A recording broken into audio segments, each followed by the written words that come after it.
بسم اللہ الرحمن الرحیم۔ سورۃ البقرہ کا پہلا رکوع، اس کا کچھ حصہ ہم نے پڑھا تھا، باقی آج ہم پڑھنے کی کوشش کرتے ہیں انشاءاللہ۔ آخر میں ذکر ہوا تھا ہدایت یافتہ لوگوں کا اور ان کی صفات کا ذکر ہوا، اور رب نے بتایا کہ یہی لوگ کامیاب لوگ ہیں، اولئک علی ھدی من ربہم واولئک ھم المفلحون۔ تو جو اس کے بعد والی آیات ہیں جو کہ آج ہمارے سبق کا حصہ ہیں، تو رب تعالیٰ نے گمراہ لوگوں کا بھی تذکرہ فرمایا۔ تو چونکہ یہ کتاب انقلابی کتاب ہے، قیامت تک آنے والے ہر شخص کے لیے یہ نصیحت ہے، ذکر للعالمین، اس لیے جہاں اچھے اور ہدایت یافتہ خوش نصیب لوگوں کا ذکر ہے، وہاں اس کے برعکس بد نصیب افراد کا ذکر بھی فرمایا، کیونکہ تعرف الاشیاء بازدادہا، شے اپنی ضد سے پہچانی جاتی ہے، لہٰذا ایمان کی ضد یہ کفر ہے، تو جتنا کفر واضح ہوتا جائے گا اتنا ہی ایمان کامل ہمارا مضبوط ہوتا جائے گا۔ تو فرمایا ان الذین کفروا سواء علیہم اانذرتہم ام لم تنذرہم لا یؤمنون، کہ بے شک جن لوگوں نے کفر اختیار کر لیا ہے ان کے لیے برابر ہے کہ آپ انہیں ڈرائیں یا نہ ڈرائیں، وہ ایمان لانے والے نہیں۔ اب یہاں پر فرمایا سواء علیہم، یہاں پر فرمایا ان کے لیے برابر ہے، یعنی حضور علیہ الصلوۃ والسلام کی تبلیغ فرمانا، آپ کا ڈرانا، یہ ان کے لیے برابر ہے کہ وہ ایمان نہیں لائیں گے۔ یعنی حضور پاک علیہ الصلوۃ والسلام کی تبلیغ میں، آپ کے ارشادات میں کوئی کمی نہیں ہے۔ جیسے سورج کا نور ہر کسی کے لیے ہوتا ہے، اب اگر اندھا نہ دیکھ سکے تو اس میں سورج کی کیا غلطی؟ تو یہاں آقا علیہ الصلوۃ والسلام کی تبلیغ میں کوئی کمی نہیں ہے کہ جس کی وجہ سے وہ ایمان نہیں لا رہے، بلکہ فرمایا سواء علیہم، ان کے لیے برابر ہے، یعنی وہ ایسے ہیں کہ ان کا آپ کا ڈرانا نہ ڈرانا ان کے لیے برابر ہے۔ اب اس کی وجہ کیا ہے وہ اگلی آیات میں آتا ہے۔ تو یہاں پر دو باتیں آپ نے غور کرنی ہے کہ یہاں پر پہلے سوال ہوتا ہے کہ جن لوگوں نے کفر اختیار کیا ہے یا جو لوگ کافر ہیں، تو کیا ان کو دعوت ایمان دینا یہ کسی کام کی نہیں ہے؟ ان کے لیے برابر ہے، یعنی ان کو کسی کام یہ نہیں آنی، کیونکہ رب فرما رہا ہے لا یؤمنون، وہ ایمان لانے والے نہیں ہیں۔ تو اس کا جواب دیا کہ یہاں فقط کفر مراد نہیں ہے کہ جو لوگ کافر ہو جائیں، ان کا یہاں پر ذکر نہیں ہے، بلکہ وہ لوگ جو کفر پر راسخ ہو جائیں، حسد و تکبر کی وجہ سے کفر پر اڑے رہیں، ایسے کافروں کا ذکر ہے کہ ان کے لیے یکساں ہے ڈرانا اور نہ ڈرانا۔ ان کو تبلیغ کی جائے یا نہ کی جائے ان کے لیے برابر ہے، کیونکہ انہیں حق و باطل معلوم ہے، لیکن اس کے باوجود کفر پر ڈٹے ہیں، تو ایسے لوگ ہیں جن کے بارے میں فرمایا لا یؤمنون۔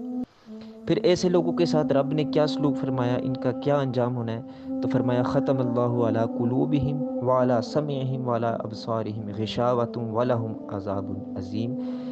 کہ مہر لگا دی ہے اللہ تعالیٰ نے ان کے دلوں پر اور ان کے کانوں پر اور ان کی آنکھوں پر پردہ ہے، اور ان کے لیے عذاب عظیم ہے، سخت عذاب ہے، بڑا عذاب ہے۔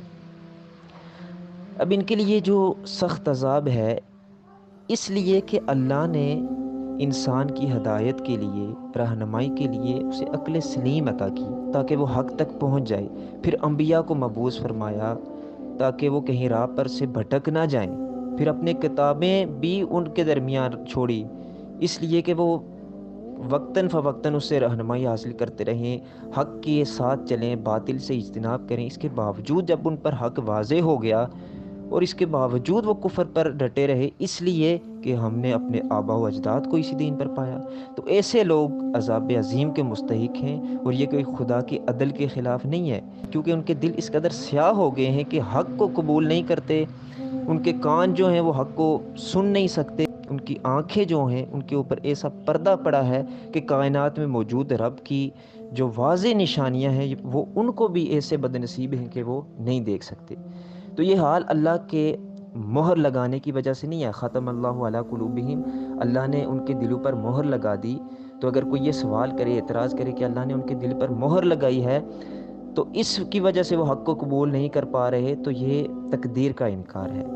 کہ اللہ نے ان کے عمل کی وجہ سے مہر لگائی ہے، نہ کہ اللہ نے مہر لگائی ہے جس کی وجہ سے وہ اسلام نہیں لا رہے۔ اور اسی کی طرف اشارہ بھی اللہ تعالیٰ نے فرمایا ہے، دوسری آیت میں آتا ہے کلا بل ران علی قلوبہم ما کانوا یکسبون، رب نے فرمایا بلکہ ان کے کرتوتوں نے ان کے دلوں پر زنگ چڑھایا ہے، اور اس کا اشارہ حدیث پاک سے بھی ملتا ہے کہ جب بندہ مومن کوئی گناہ کرتا ہے تو اس کے دل پر ایک سیاہ نشان پڑ جاتا ہے، زنگ آ جاتا ہے، تو اگر وہ کوئی توبہ کر لے اور استغفار کر لے تو وہ ختم ہو جاتا ہے،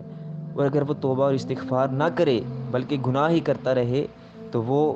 زیادہ گناہوں کی وجہ سے وہ نشان اور بڑھتا جاتا ہے، وہ زنگ اور بھی چڑھ جاتا ہے۔ جب گناہ سے ایک بندے کے دل پر یہ کیفیت ہے کہ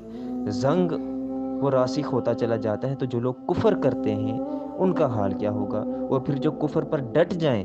اسلام کے خلاف سازشیں کریں، تکبر اور حسد کریں، تو ایسے لوگوں کے دلوں پر مہر کیسے نہ اللہ تعالیٰ فرماتا کہ یہ اب حق تک نہیں پہنچ سکتے۔ اور اسی کی طرف اللہ تعالیٰ نے فرمایا ختم اللہ علی قلوبہم وعلی سمعہم وعلی ابصارہم غشاوۃ ولہم عذاب عظیم۔ تو یہی وہ لوگ ہیں، عذاب عظیم کے مستحق لوگ ہیں، کہ جو سب کچھ واضح ہو جانے کے بعد فقط اپنے حسد و تکبر کی وجہ سے اللہ تعالیٰ کا انکار کر رہے ہیں، دین اسلام کا انکار کر رہے ہیں، تو ایسے لوگ ہیں کہ جن کے لیے عذاب عظیم ہے۔